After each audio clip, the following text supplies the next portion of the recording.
তো এই দেখো আজকে আমার হাজব্যান্ড কাঁকড়া মাছ নিয়ে এসে বাজারে তো কাঁকড়া মাছ উঠছে, তাই আমি কাইটটা কুটটা পরিষ্কার করে হলদি লবণ মাখায় নিছি। এই দেখো এখন কাঁকড়া মাছের ভাবছি কি সরষে দিয়ে মানে বাপা বাপা গরম আর কি, তাহলে ঠিক আছে। এই দেখো তাহলে ঠিক আছে।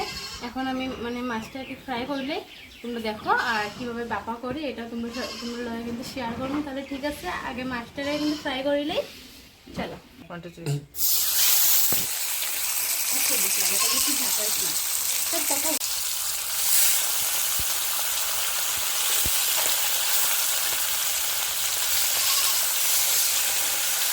এই দেখো মাছগুলো কিন্তু ফ্রাই করে নিয়েছি, আর এই যে এখন কিন্তু কি কি মশলা লাগবো সবগুলো কিন্তু পেস্ট করে নেবো। যে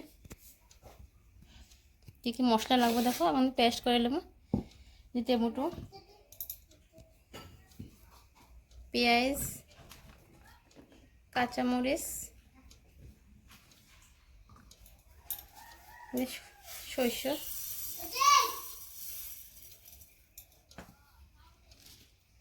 যেটা কিন্তু মগজগুটি। তাহলে ঠিক আছে, পেস্ট করে নিই। এই দেখো মশলা কিন্তু আমার সব পেস্ট হয়ে গেছে, যা যা মশলা দিছি। আর এই যেখানে তেল গরম হয়ে গেছে, কালো জিরা দেওয়া দিচ্ছে, আমি কিন্তু মশলাও দিয়ে দেবো।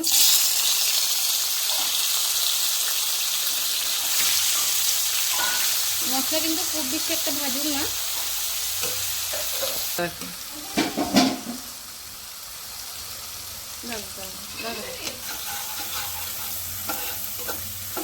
এই দেখো কি সুন্দর কিন্তু কালারটা বেরিয়েছে,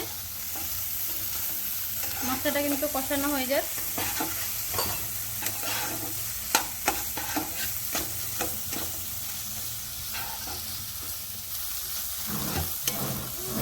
এই দেখো এর মধ্যে শস্য বেশি কিন্তু কষাবো না, কারণ তিতা হয়ে যাবো, তাই কিন্তু পরিমাণ মতো জল দিয়ে দেবো। দেখো কালারটা কিন্তু খুব সুন্দর হয়েছে, আর টমেটোগুলো কিন্তু একদম কিন্তু গলা গেছে, খুব বেশি জল দেবো না। এই দেখো, কারণ বেশি পাতলা পাতলা হইলে জিনিসটা কিন্তু ভালো লাগবে না, দেখতে ভালো লাগবে না, খাইতে ভালো লাগবে না।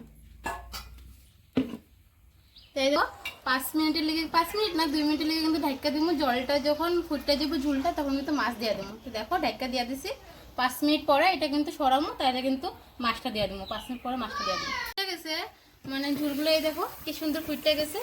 আর এখন কিন্তু এই দেখো মাছগুলো কিন্তু দিয়ে দেবো। এই যে এক এক করে কিন্তু মাছগুলো দিয়ে দেবো।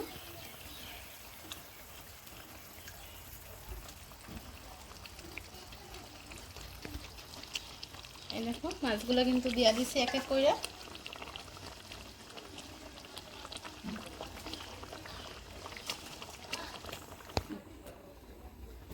এই দেখো তরকারি তো হয়ে গেছে, এই দেখো কি সুন্দর হয়েছে। দেখো এই দেখো এখন কিন্তু নামাই নেব তরকারিটা। দেখো আর কি কমু, আর তোমরা কিন্তু প্লিজ কইও তরকারিটা মানে কি দেখা মানে কীরকম লাগতেছে আর কি। আর প্লিজ তোমরা কিন্তু ঘরে কিন্তু এইভাবে কিন্তু বানাইও, মানে কি কমু। আর আমার তো খুব ভালো লাগতেছে তরকারিটা দেখা।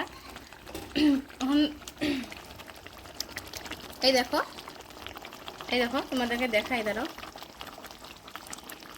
এই দেখো খুব সুন্দর কিন্তু হয়েছে তরকারিটা, আর কি কমু। আর কালারটা কীরকম হয়েছে, আমার তো খুব ভালো লাগছে। তোমরা কীরকম লাগছে প্লিজ তোমরা কিন্তু কমেন্ট করে জানাইও।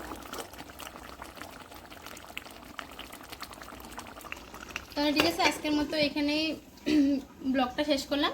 আর আমার এই যে কাঁকড়া মাছের ব্যাপারটা কীরকম হয়েছে প্লিজ তোমরা কিন্তু জানাইও, আমার কমেন্টের মাধ্যমে সব কিছু জানাইও। আমার চ্যানেলটা নতুন, প্লিজ তোমরা কিন্তু সবাই সাবস্ক্রাইব করে দিও। যেও দেখো ভিডিওটা কিন্তু সাবস্ক্রাইব করে দিও, আর একটা কমেন্ট করে কিন্তু জানাইও যে রান্নাটা কীরকম হয়েছে। আর প্লিজ তোমরা কিন্তু কমেন্ট করো। ঠিক আছে, টাটা বাই।